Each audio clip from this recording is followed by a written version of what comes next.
Est-ce que tu l'as vu? Pendant que le joueur de gauche était occupé à écrire quelque chose, le mec à droite a pris une carte et l'a mis au-dessus de son deck. Précisément, le Geist de Saint-Raph. Une créature très puissante, la seule qui puisse lui faire gagner la partie. Puis il mélange, mais seulement le dessous du deck. La carte du dessus, il n'y touche pas. Ha! Nice draw. Was not a bad draw. L'audace, dire ça alors que tu viens de tricher. Le pire, au round suivant, il recommence. Son adversaire joue Tron, un deck centré autour de la mine, la tour et la centrale énergétique d'Urza pour amasser un maximum de mana et sortir d'immenses créatures. Il te faut absolument les trois, sinon ton deck ne fonctionne plus. Et comme par hasard, le joueur en vert repère une copie de Tombée en poussière, qui retire du jeu un terrain de l'adversaire ainsi que toutes les autres copies du dit terrain depuis sa main, cimetière ou son deck. Le contre parfait, qu'il place tranquillement sur le dessus. Il le pioche, quelques tours plus tard, il l'active et remporte le tournoi. Heureusement, il est filmé et tout le monde l'a vu. Il se fait interdire de compétition pendant 1 an et demi. Mais c'est loin d'être un cas isolé. La triche est partout. Argent, gloire, s'il y a quelque chose à gagner, alors quelqu'un va toujours essayer de briser les règles. Et avec ses cash prizes montant à des dizaines de milliers de dollars, aucun jeu n'a autant de tricheurs que Magic the Gathering. Alright, what do you got for me, man? Boy, Justice is really putting the pressure on. These guys don't look that tough. Cette pub pour MTV date de 1997. Magic ne générait pas encore 1 milliard de dollars par an, mais 4 ans après son lancement, il était déjà le jeu de cartes le plus célèbre du monde. Entre les mains de millions de joueurs, attirés par la stratégie, le lore et surtout l'envie de gagner. Rapidement, Wizard, l'entreprise derrière, organise de gros tournois avec d'énormes récompenses. Le terrain de jeu des tout premiers prodiges de Magic. Mike Long est l'un d'entre eux, une icône des premières années de Magic. Très fort, mais haï par les joueurs. C'est pas vraiment de sa faute. À l'époque, on voulait vraiment créer un engouement autour du jeu, en faire un sport que les gens regardent à la télé. Pour ça, comme au catch, il faut du spectacle, avec des héros, mais surtout des méchants. C'est là-dedans que Mike Long excelle. Son attitude hautaine, son style de jeu confiant et agressif, on adore le détester. Most people were rooting against him, but he drew crowds like nobody's business. They loved to root against him. À Paris, pour la finale du plus gros tournoi de l'époque, Mike est exécrable. Quick quiz, what's the Shadow Guild Mage maximum? Il joue un deck très bizarre. Tu accumules rapidement du mana avec Floraison Cadavéreuse et tu actives Drain de vie pour infliger une tonne de dégâts à l'adversaire. Tu le tues sans avoir besoin de l'attaquer. Le truc c'est que Drain de vie, Mike n'en joue qu'un seul. Sauf qu'au cours de la partie, il va réussir à faire croire à son adversaire qu'il en a plusieurs dans son deck. Crucial quand à la dernière manche, l'adversaire joue Coercition. Il peut regarder la main de Mike et se débarrasser de une de ses cartes. Il voit le drain de vie, mais toujours sur l'impression qu'il en joue plusieurs copies, il préfère se débarrasser de Floraison Cadavéreuse. Intérieurement, Mike jubile, il déroule son combo et remporte le match. Il vide alors son deck et révèle que depuis le début, il n'avait qu'un seul drain. Si l'adversaire avait choisi de s'en débarrasser, le champion, ça aurait été lui. Mom, I got hit with a 44-point drain life today. Mais bon, tout ça, c'est un personnage, du spectacle, du jeu pour les caméras. Non ? Progressivement, des rumeurs bizarres tournent autour de Mike. Il ne mélange pas suffisamment son deck et se fait même exclure du jeu pendant 1 mois à cause de ça. Beaucoup l'accusent de triche, mais sans preuve suffisante, jusqu'en 98. Au championnat national des États-Unis, Mike revient avec son drain de vie fétiche. Mais au 12e round, on se rend compte que son deck, officiellement enregistré à 61 cartes, n'en a que 60. Celle qui manque, c'est Floraison Cadavéreuse, et elle est sous sa jambe. Quand il en a besoin, il peut juste la prendre discrètement, et voilà, la meilleure carte du jeu est dans sa main. Pourtant, malgré une triche aussi évidente, on ne fait que lui faire perdre son match en cours. Il était déjà 11-0, ça n'a aucune conséquence. Mike finit quand même 8ème avec 4300 $ de récompense. Déjà qu'au début de Magic c'était simple de tricher, si en plus elle n'était presque pas punie, on comprend que tout le monde le faisait. Et quand je dis tout le monde, je dis bien tout le monde. Pretty strong play. You don't think Justice is tough? He started a riot at a tournament last year. Là où Mike Long était l'ombre, Mark Justice était la lumière de Magic. Un des meilleurs de sa génération, auteur du premier guide de stratégie du jeu. Véritable héros, en 97, un joueur s'était fait injustement disqualifié en finale d'un tournoi. Mark Justice avait alors rallié les joueurs et pris d'assaut la scène en demandant justice. Et ça a marché. Wizard s'est excusé et a donné un lot de consolation aux joueurs, offrant à Mark une véritable aura de rockstar, qui, quelques mois plus tard, a complètement éclaté. Le Grand Prix d'Atlanta de 97 se joue en draft. Tu ouvres des boosters et tu construis un deck en fonction de ce que tu trouves. Mark Justice, lui, arrive à assembler 3 copies de Sylvoid musclé. Mais c'est pas assez. Alors, discrètement, il va au magasin du tournoi et en achète une 4e copie qu'il met dans son deck en se disant que ça va lui donner un avantage. Problème, la copie qu'il achète vient d'une autre série d'impressions. La couleur et l'encre est légèrement différente des 3 autres. Les juges le remarquent. Interrogé, Mark se défend. Il dit qu'il a bien drafté 4 Sylvoid musclés, mais que l'un d'entre eux était endommagé, et donc il l'a jeté à la poubelle et acheté un autre. Les juges disent alors, ok, on va regarder les poubelles, il y en a 4 ici, si tu peux nous retrouver la carte que t'as achetée, alors on te croit. Mais Mark refuse et se fait disqualifier pour triche. Ce que ça veut dire, c'est que quand tu vois ce match, Mike Long contre Mark Justice en finale du Pro Play Tour avec 150 000 $ de prize pool, tu vois en fait 2 tricheurs qui, dès qu'ils le peuvent, font tout pour briser les règles. Ça crée des moments très bizarres. Toujours à Atlanta, par le hasard des choses, Mike et Mark s'affrontent pendant les rounds. À un moment, Mike pioche une mauvaise carte et hurle « God damn it !» renversant le dé qui servait à compter ses points de vie. Il le replace, mais Mark l'arrête. Lui a gardé une trace écrite des points de vie sur un carnet et accuse Mike d'avoir remis ses dés à un score trop haut. 2 scénarios, soit c'est vrai et donc Mike a voulu se rajouter quelques points de vie en douce, soit c'est faux et Mark a profité de la situation pour baisser artificiellement les points de vie de l'adversaire. Les deux sont des tricheurs confirmés. Alors, qui croire? Aujourd'hui, heureusement, Mike Long et Mark Justice ne font plus partie de Magic, mais d'autres ont pris leur place. D'après Patrick Chapin, légende de Magic, dans les premières années, 1/3 des joueurs pros étaient des tricheurs. Et aujourd'hui, 2 décennies plus tard, ce n'est toujours pas réglé. Moi, c'est Théromique et aujourd'hui, on parle du plus gros jeu de cartes du monde et de ceux qui ont tenté d'en briser les règles.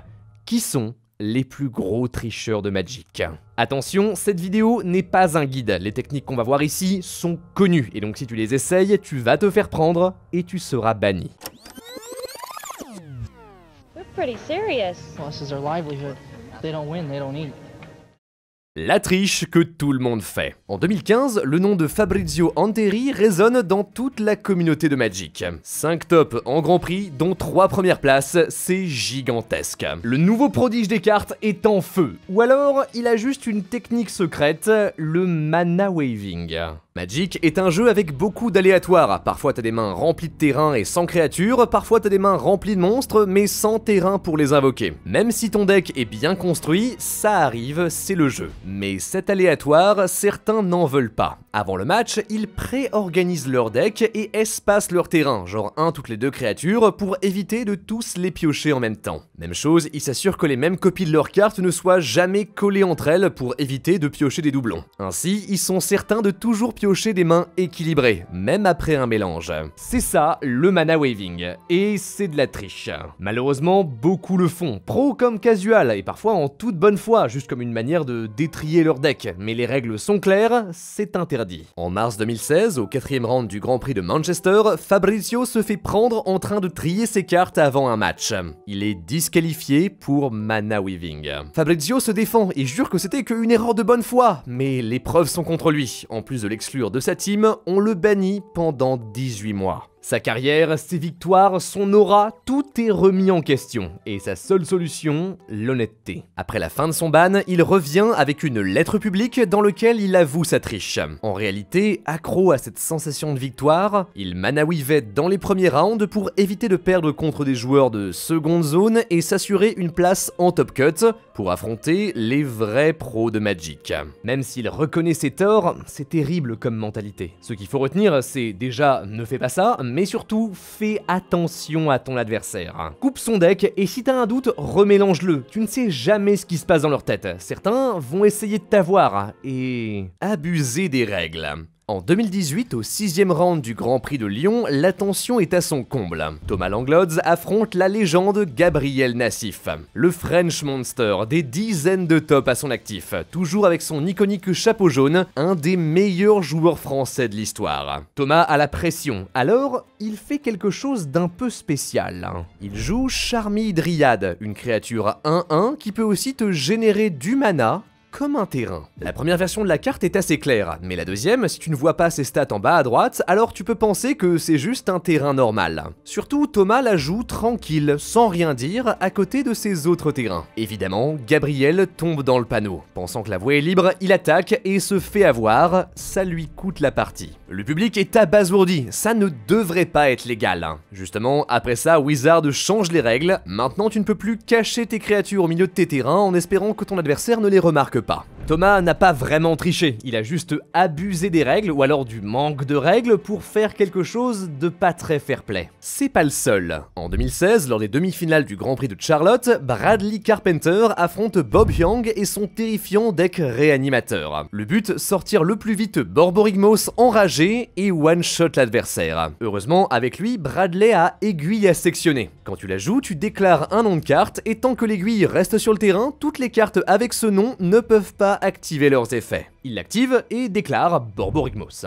Bob dit ok, mais il invoque la créature et active son effet. On le regarde bizarrement, mais il répond attention, t'as déclaré Borborygmos, pas Borborygmos l'enragé. Et moi c'est celle-là que je joue, c'est pas la même carte. Techniquement, il a raison, mais c'est vraiment pas cool. Les intentions de Bradley étaient claires, et juste Bob a volé une game sur un détail. Encore une fois, Wizard change les règles, et maintenant, t'as plus le droit de faire ça. Ces techniques renvoient une mauvaise image du jeu et des joueurs. On dirait que tu ne veux pas gagner avec ton propre skill, mais en piégeant l'adversaire. Ça s'appelle du sharking. Ça peut être l'accuser injustement de jouer trop lentement, lui faire croire que ses cartes ne fonctionnent pas comme elles devraient, ou alors sauter sur les minuscules petits trucs qui pourraient t'avantager et ne pas le lâcher en mode « Rends-toi, abandonne, appelle un juge et dis que t'as perdu !» C'est ce que tente Thien Nguyen. En 2017, au 8e round du Pro Tour de Dublin, il affronte César Segovia. Ce dernier joue ingénieur de vive soudure. Grâce à lui, au début du combat, il peut booster une de ses créatures de 2 points d'attaque.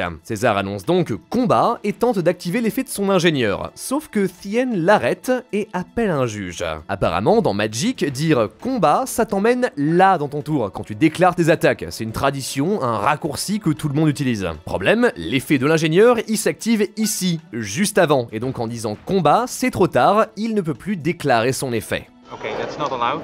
Before you declare in combat means that you want to declare your attackers. César ne comprend pas. Originaire du Costa Rica, l'anglais n'est pas sa langue principale. Il pensait que dire combat l'emmenait au début de la phase de combat. Mais non. Après presque une demi-heure de discussion, César est forcé de continuer tel quel, sans son bonus. Heureusement, il arrive à retourner la partie et remporter le match, mais en ligne, les gens ne sont pas contents. Les intentions de César étaient claires, et exploiter comme ça la barrière de la langue, ça ne se fait pas. Thien s'excuse, son intention n'était pas de faire du sharking, il voulait juste être sûr, et la décision finale a été prise par les juges, pas par lui. Alors là encore, ça va. Mais le vrai requin, il s'appelle Tomoharu Saito. Une des plus grandes légendes de Magic. T'as sûrement déjà vu la vidéo où il mélange son deck, c'est fascinant. Presque 20 ans de carrière, 32 tops au total, dont 5 victoires en Grand Prix. Impressionnant, mais Saito a toujours eu une aura bizarre. En 2001, quand il arrive en quart de finale du championnat d'Asie, son adversaire, Peter Chao, n'est pas là. On découvre que Chao avait eu une obligation pour son travail et hésitait à partir. Saito lui a alors proposé 2000 $ comme lot de consolation pour cette victoire qu'il lui offrait. C'est de la corruption. Elle n'était peut-être pas volontaire, mais elle n'en reste pas moins interdite. Par contre, ce qui était complètement volontaire, c'est quand à peine 2 mois plus tard, au Grand Prix de Kobe, Saito est sur le point de perdre une partie. Il prend alors son deck, le manipule rapidement, compte les cartes qui lui restent et le présente à son adversaire pour qu'il le coupe. Ce dernier, confus, le fait quand même, et alors Saito s'arrête, lève la main, appelle un juge et dit Monsieur, mon adversaire a manipulé mon deck alors qu'il n'aurait pas dû. Punissez-le. Évidemment, ça ne prend pas. Interrogé par les juges, il avoue avoir tenté de faire ça pour voler une victoire. Il est disqualifié et banni pendant 18 mois. Malgré tout, après son ban, Saito revient et regagne son titre de légende du jeu. En 2010, il est même candidat pour entrer au Panthéon de Magic. L'honneur ultime, les meilleurs joueurs immortalisés. Mais 2 semaines avant les résultats, Saito se fait bannir. Cette fois pour stall, il modifiait la vitesse de son jeu en fonction du timer. S'il avait plus de points de vie que l'adversaire, alors il se mettait à jouer très lentement, comme ça, oh bah non, c'est la fin du temps, j'ai gagné, dommage. On l'exclut du jeu pour 18 mois et on le retire des candidats pour le Panthéon. Ce qui est triste, c'est que Tomoharu Saito est un bon joueur. Pour gagner, normalement, il a pas besoin de ça. Il est toujours actif dans la communauté japonaise avec une chaîne YouTube et une entreprise Hareyuya, la plus grosse plateforme de vente de cartes Magic au Japon. Mais ça n'importe peu, son aura sera toujours tachée. Maintenant, quand on parle de lui, on parle de sa triche. Piocher la carte parfaite. On est en ligne, précisément dans un CEDH, donc un tournoi Commander, le format le plus populaire de Magic qui se joue à 4. Un Battle Royale, 99 cartes par deck, tu peux attaquer qui tu veux, le but être le dernier en vie à la fin. Alors celui-là se fait à distance, chaque joueur avec sa caméra. Le youtubeur One Mana Floating est en pleine partie quand il remarque que Sean Angel, l'adversaire à sa gauche, est assez suspect. Genre là, il voit clairement le dessous de ses cartes. Pratique pour mettre celle que tu veux pas vers le fond ou garder celle que t'aimes bien. Ça s'appelle du stack, le type de triche le plus répandu. En plus, après le mélange, il ne coupe pas le deck pour s'assurer que ce qu'il a mis sur le dessus ne bouge pas. Et sans surprise, sa main est incroyable.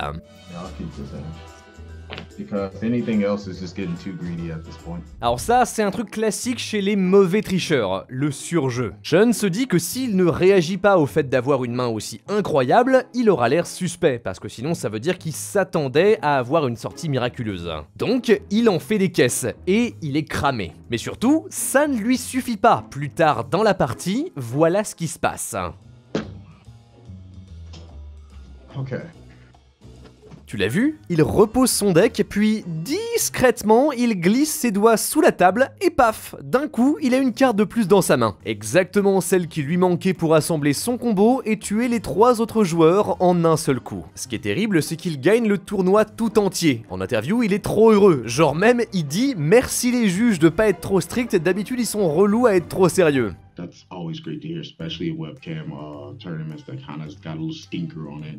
Because of history of cheaters and all of that. Oui, des tricheurs comme toi, tout le monde t'a vu. Rapidement, on analyse ses autres parties et on se rend compte qu'il a triché presque à chaque fois. Sean se fait immédiatement bannir et on se demande ce qui lui est passé par la tête. Déjà que sa triche se voit à des kilomètres, il le fait devant sa propre caméra avec 3 personnes qui peuvent à tout moment enregistrer ce qui se passe. Dit comme ça semble débile. Qui est assez bête pour faire ça? Eh ben, pas mal de monde. On a des cas de stack qui remontent jusqu'en 2001 et même avant. Encore aujourd'hui, régulièrement, en stream, on attrape des joueurs glisser illégalement des cartes sur le dessus de leur deck. C'est pour ça que maintenant, la coupe est obligatoire après un mélange, mais parfois, c'est pas suffisant. En 2015, un nouveau joueur du nom de Stephen Spurk émerge et roule sur tous les tournois du Canada. Il joue un deck très puissant, mais qui a beaucoup de mal à fonctionner si tu ne pioches pas exactement Amulette de Vigueur. Un artefact qui accélère grandement la stratégie et prend l'adversaire par surprise. Et bizarrement, Stephen l'a toujours dans sa main, littéralement. En fait, il pratique l'empalmage, une technique basique de magicien pour faire disparaître et apparaître des cartes.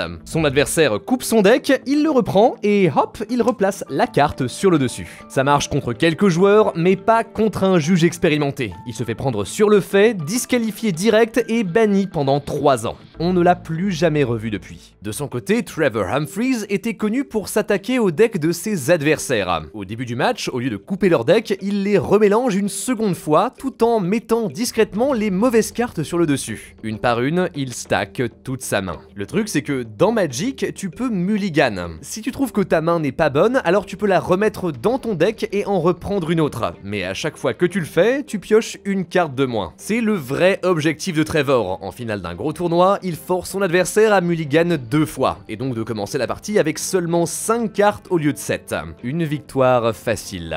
Le pire, t'as un juge juste à côté. Trevor lui fait même la conversation, comme si de rien n'était. Cette confiance, c'est malheureusement la preuve qu'il a déjà fait cette technique des dizaines, voire des centaines de fois auparavant. Mais là, il est en live, et le chat Twitch ne laisse rien passer. On notifie les organisateurs du tournoi, une enquête est lancée, et Trevor se fait bannir pour 4 ans. Visiblement, il a pas apprécié, parce que quelques jours plus tard, sur Facebook, il poste « Collection entière à vendre, en congé pour 4 ans. Je suppose que je suis aussi méchant que tous les criminels du monde. Les violeurs, les meurtriers, les criminels. Vous avez gagné. Oui, j'ai foiré. J'ai cédé à la tentation. Je suis humain. 4 ans. C'est un putain de jeu de cartes. Bande de clowns débiles. C'est un jeu.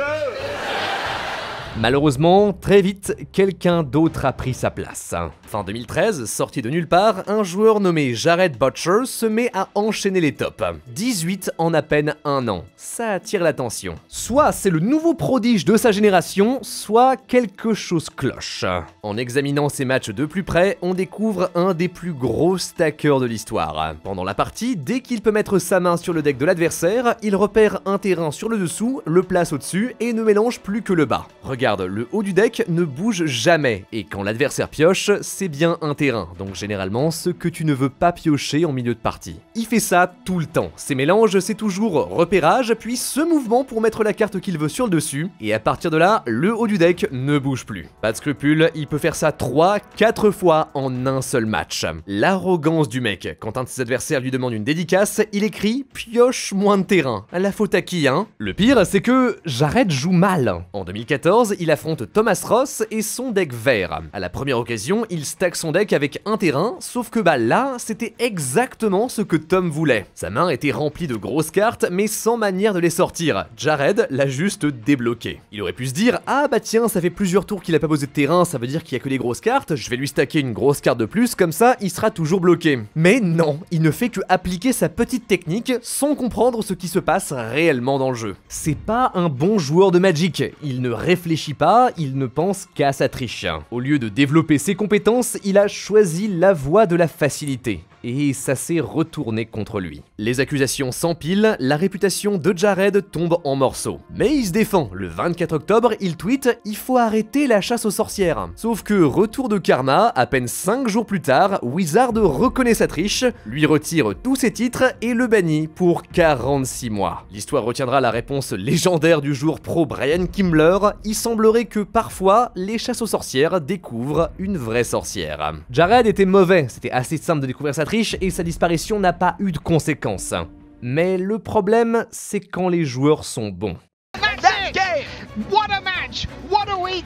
What a Nabi! That is your Players Champion for 2012. Yuya Watanabe est un des meilleurs joueurs de tous les temps. En 10 ans de carrière, 44 tops, dont 10 victoires en Pro Tour et Grand Prix. 2 fois champion du monde, élu joueur de l'année 2009 et 2012 et entre au Panthéon de Magic en 2016. Ceux avec le même palmarès se comptent sur les doigts d'une main. Le roi incontesté du draft, avec toujours un coup d'avance sur les autres, on tremble rien qu'en entendant son nom. Mais en 2019, tout s'arrête. À Londres, au 16e round du Mythic Championship 2, les juges s'approchent de Yuya et demandent à inspecter son deck. Il joue Tron, on en a déjà parlé, c'est la stratégie avec la mine, la tour et la centrale qui ensemble te rapportent de grandes quantités de mana chaque tour. Si tu pioches les 3 plus une grosse créature, généralement t'as gagné. Sauf que sur chaque copie de mine, tour et centrale, les juges découvrent une petite griffe. À chaque fois sur un coin différent en fonction de la carte.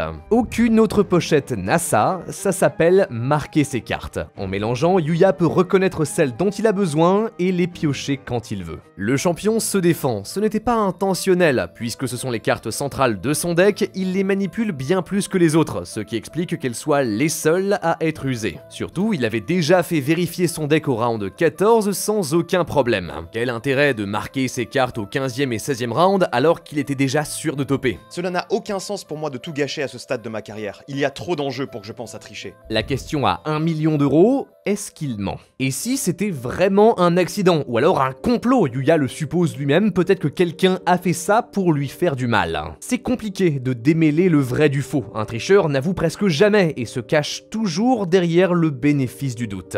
Après une longue enquête, le verdict tombe. Les marques sont trop évidentes pour être accidentelles. Yuya est disqualifié pour triche. On le retire du panthéon de Magic et on le bannit du jeu pour 2 ans et demi. Mais qu'on le croit ou pas, la question reste intéressante.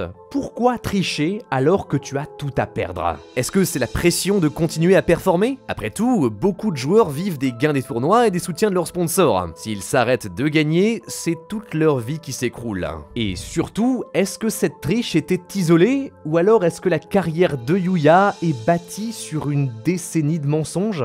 Voilà la conséquence de la triche. Quand on t'attrape, toutes tes performances sont remises en cause. On ne saura plus jamais si t'as gagné parce que t'es fort ou parce que t'as triché. Mais le plus terrible, c'est les adversaires de Yuya. Tous ceux qu'il a potentiellement éliminés en trichant, comme s'il leur avait volé leur argent et leur gloire. Et ça, pour bien le comprendre, il faut qu'on parle de quelqu'un d'autre. Notre dernière étape, le vrai plus gros tricheur de Magic. L'illusionniste. Lui, c'est Alex Bertoncini. Il plonge très jeune dans le monde des cartes, d'abord grâce à Pokémon et Yu-Gi-Oh! Avant de transitionner vers Magic. Dans les petits tournois de la boutique du coin, il développe son amour du jeu compétitif. En 2009, il se propulse dans le circuit des Star City Games, tournoi à grande échelle avec des cash prizes montant jusqu'à 20 000 $.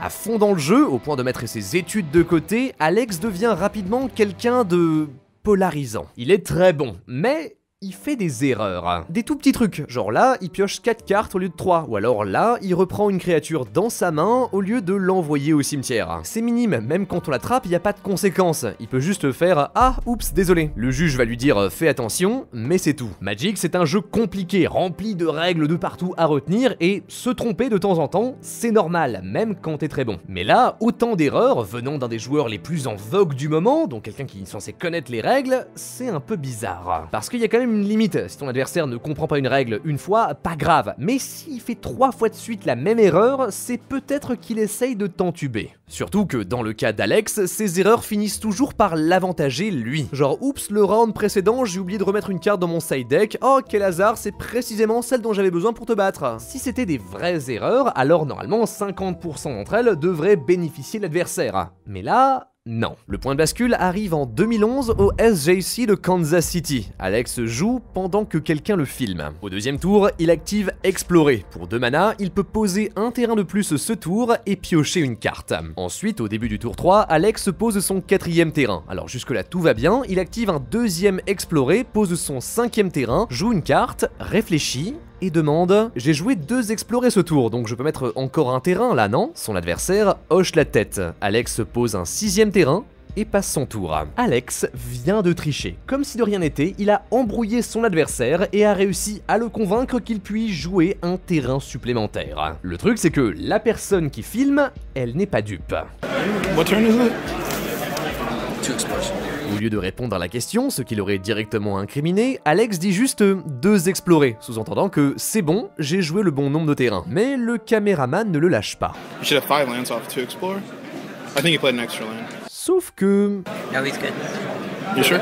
L'adversaire, confus et embrouillé, dit que tout va bien. La victime vient de défendre le tricheur. Voilà la vraie force d'Alex. Il a fait ça tellement naturellement que même confronté à la vérité, le mec en face pense que tout va bien. C'est le pire type de triche, l'illusionnisme. Rares sont ceux qui y arrivent. Genre ce gars, il regarde son cimetière et hop, il vient de discrètement se rajouter un terrain et fait comme s'il avait toujours été là. De son côté, John Eldon prend son deck mais oublie malencontreusement la carte du dessous. Et voilà, maintenant elle fait partie de sa main. En plus bien sûr, c'était la carte qu'il lui fallait pour terminer la partie. À la caméra c'est évident, mais regarde comment il place ses mains. Son adversaire n'y voit que du feu. C'est ça le piège, faire croire que tout est normal, ne pas donner le soupçon d'un doute à l'adversaire alors que t'es en train de tricher juste devant lui. Au Card Market Series, Sébastien Widmer pose son terrain du tour et active Terre Dévastée, un autre terrain que tu peux sacrifier pour détruire un terrain adverse. Il a pas le droit, ça serait son deuxième terrain en un tour, mais il saute les étapes. Il ne pose pas sa carte sur la table, il pointe juste directement le terrain adverse qu'il veut détruire et envoie son terrain au cimetière. L'adversaire n'a pas le temps de réfléchir et ne se rend compte de rien.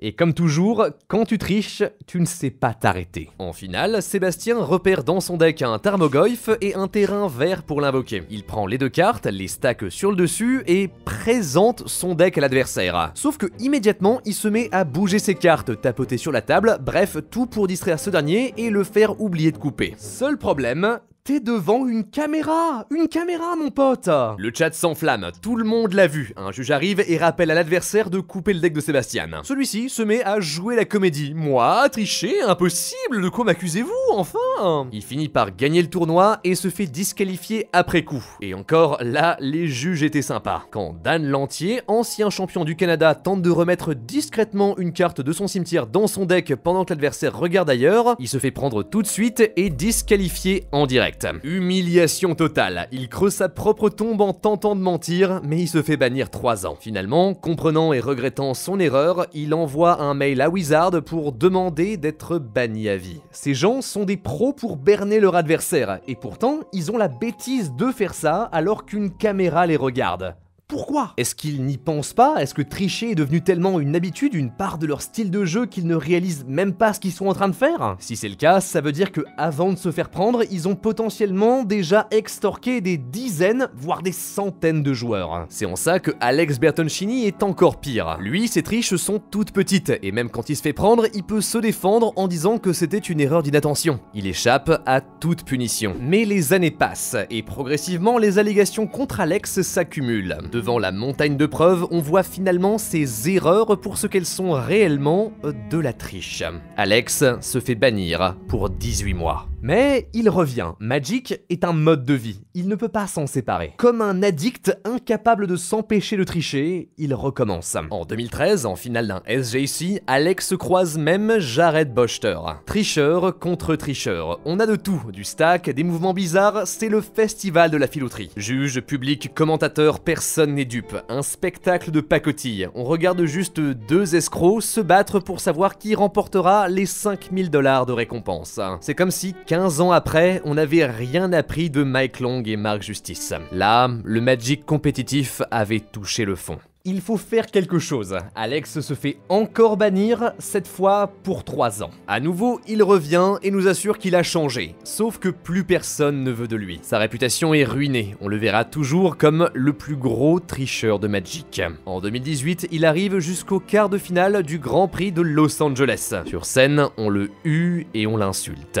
Malgré tout ça, le pire, c'est qu'il triche toujours. Après 2 exclusions, une communauté entière ado et des juges qui te regardent de partout, tu continues. Mais pourquoi? En 2019, la dernière sentence tombe. Alex est banni à vie. Jusque-là, on donnait des 2e, 3e chances aux gens, mais depuis, les punitions contre les tricheurs sont beaucoup plus sévères. Ce qu'on se demande, c'est pourquoi? Pourquoi tricher? Pourquoi t'exposer volontairement à un tel danger? Eh ben, Alex a une réponse pour nous.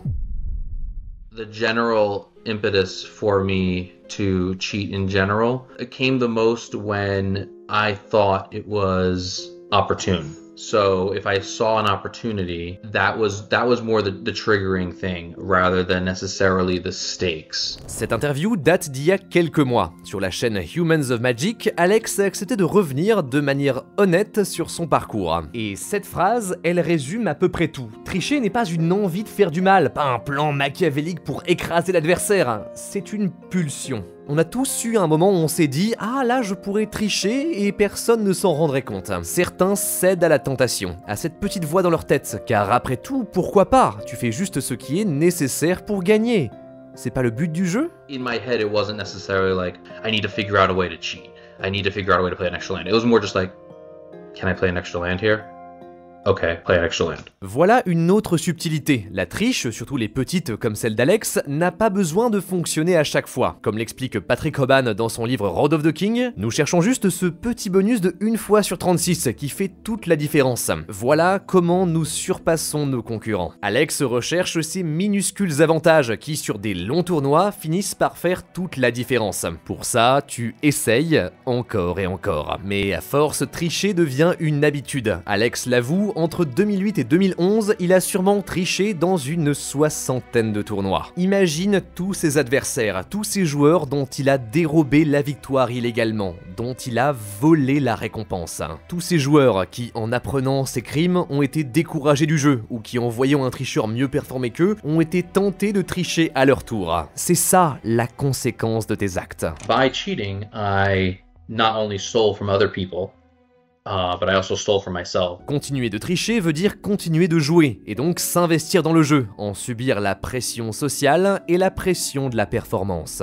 Le pire cauchemar d'un tricheur, c'est perdre. Se dire « Oh, j'ai triché, et en plus j'ai perdu. Ça veut dire que je suis vraiment nul. » Et donc c'est pour ça que tu continues encore et encore. Le syndrome de l'imposteur s'installe, la victoire perd tout son goût pendant que la peur de la défaite monte et te pousse à continuer à tricher. There was always a pressure to win more. One of the biggest reasons was just incredible stress and incredible pressure to perform and do well. En 15 ans, Magic était devenu l'identité d'Alex. Il devait performer, sinon il n'était rien. Voilà pourquoi il ne pouvait pas s'arrêter, même après s'être fait bannir. C'est sûrement ce qui motivait Yuya, Saito et plein d'autres, prisonniers de leur propre cercle vicieux. I was certainly made an example of, and I don't think the example worked. C'est le deuxième argument d'Alex. S'il a triché, c'est parce que tout le monde le faisait, pro comme amateur. Il est juste celui qui s'est fait prendre. T'as des gens aussi que tu rencontres qui au final te disent sans pression « Ah mais moi je triche tout le temps !» Je triche tout le temps parce qu'au final tout le monde triche donc je le fais aussi. C'est ce qu'explique très bien Patrick Chapin. Au début de Magic, beaucoup de gens voyaient la triche comme une faute au basket. Ok, si tu te fais prendre, t'as une pénalité, mais ça fait partie du jeu. Certains même la glorifiaient. Pour eux, c'était une manière d'être plus intelligent que ton adversaire. Comme si t'étais en train de compter tes cartes au blackjack pour battre le croupier du casino. La triche était presque acceptée, et il a fallu que des gens se battent pour que ça change. Chris Picula a été notamment un des premiers joueurs à confronter directement les tricheurs. Il a fait des scandales en tournoi et il ne voulait pas les laisser s'en tirer. Il s'est fait beaucoup d'ennemis au passage, et ça lui a peut-être même coûté sa place dans le Panthéon. Mais maintenant, en partie grâce à lui, les mentalités ont changé. On est beaucoup plus sévère. Toujours d'après Chapin, aujourd'hui les tricheurs ne composent plus que environ 2 ou 3% des pros. Mais Alex, lui, n'est pas aussi optimiste. Il dit que encore aujourd'hui, les joueurs s'en sortent très bien en trichant à droite et à gauche. Et avec tout l'esprit critique avec lequel il faut écouter ses propos, surtout quand 10 minutes plus tard il avoue n'avoir jamais triché après son premier ban, ce qui est bon, bah voilà, ok, il soulève quelque chose d'intéressant. Toutes ces histoires qu'on a vues peignent le tableau d'un milieu qui favorise la triche, ou qui du moins permet aux tricheurs de prospérer. Depuis la démocratisation des matchs en live, ça va mieux, mais avec souvent même pas 10 juges pour des tournois de 500-700 tables, des tonnes de trucs passent sous les radars. Tout ça, ça diminue l'impact des vrais moments incroyables de Magic, les top decks miraculeux, des prodiges comme John Finkel, Gabriel Nassif. On se demande s'ils n'ont pas triché pour arriver là où ils sont. Ça tue la compétition, ça tue les tournois, ça tue le jeu. Mais qu'est-ce qu'on peut y faire? Eh ben déjà, nous, être plus vigilants. Connaître les techniques des tricheurs pour les repérer et les transmettre aux juges. C'est d'ailleurs ce que Alex a tenté de faire. Après son premier ban, il a tenu des séminaires expliquant ce qu'il a fait pour aider les organisateurs des tournois à mieux détecter la triche. Wizard, de son côté, continue de durcir les sanctions et d'augmenter sa vigilance. Et même si ça ne suffira jamais à éliminer tous les tricheurs, au moins ça aidera à se débarrasser de cette culture de la triche qui existe depuis beaucoup trop longtemps. Pourquoi est-ce que tu ne dois pas tricher? Pourquoi est-ce que genre même quand t'es sûr de jamais te faire prendre et t'as tout à gagner, tu ne dois pas le faire? On l'a vu, contrairement à ce que tu peux te dire sur le moment, ça sera jamais qu'une seule fois. Tu t'engages dans un pattern très dangereux. Et même si c'est qu'une seule fois, tu viens de créer ton syndrome de l'imposteur. De ta vie, tu ne pourras plus jamais dire « Non, je n'ai jamais triché ». Et à partir de là, toutes les récompenses et tous les honneurs que tu recevras, ils n'auront juste plus le même goût. Et surtout, quand tu te fais prendre, parce que tu finis toujours par te faire prendre, c'est terminé. Déjà, on te regardera différemment, tu seras toujours dans le collimateur des juges et des joueurs. Même si tu dis que c'est faux, ou alors que oui, c'est vrai, mais maintenant, j'ai changé, tout ce que tu accompliras sera remis en question. Et ça sera de ta faute. Pour beaucoup, la seule solution, c'est partir, quitter le jeu et la communauté. Yuya Watanabe est allé sur Shadowverse, tandis que Alex Bertoncini s'est reconverti dans le poker, comme beaucoup d'autres anciens tricheurs de Magic qui tentent d'échapper à leur réputation. Mais on se fait toujours rattraper par qui on est. Récemment, Alex s'est fait prendre en train de tricher à une table et est aujourd'hui banni de toutes les salles autour de chez lui. Il n'a toujours pas retenu la leçon. Même chose pour Tomoharu Saito. Après son deuxième ban, tout le monde pensait qu'il était sur un arc de rédemption. Il a monté Harayuya, est devenu influenceur et a même organisé ses propres tournois magiques. Un vrai pilier pour la communauté. Mais en juin 2022, on découvre qu'en secret, il organisait des paris et des tournois de poker illégaux. Saito s'excuse et démissionne de son poste de PDG. Le dernier dont on a une trace, c'est Mike Long. Après son ban, il a tenu pendant quelques années une boutique de jeux, puis il quitte Magic complètement et part lancer une boîte de Search Engine Optimization et de e-commerce douteux. En 2005, Mark Rosewater, le designer original de Magic, a tenté de le mettre dans le panthéon. Pour lui, Mike Long a été un des pionniers en termes de conception de deck. Il a organisé des tournois, il a écrit sur le jeu, il s'est même battu pour demander des changements nécessaires. Mais la communauté s'y oppose. La triche ne part jamais. Mike, Alex, Yuya, Saito et tous les autres auraient pu être des légendes, immortalisées pour toujours. Ils finissent paria. Des histoires gênantes qu'on balaye sous le tapis. Voilà pourquoi tu ne dois pas tricher, car le choix de le faire ou non révèle qui tu es réellement. La vraie question, c'est donc quel joueur, quelle personne tu veux être, et comment tu veux qu'on se souvienne de toi. Merci beaucoup d'avoir regardé cette vidéo jusqu'au bout. Moi c'est Théoromix, si vous êtes fan de Magic, abonnez-vous. Ici on parle de TCG de manière générale, donc on va sûrement en reparler à l'avenir. Cette vidéo a été en partie réalisée sur la base du contenu de MTG Goldfish et Nikachu, qui sont des chaînes spécialisées sur les tricheurs de Magic. C'est en anglais, mais c'est vachement bien, le lien est en description, allez voir ça. Sur ce, merci de m'avoir regardé, croyez en l'âme des cartes, à la prochaine.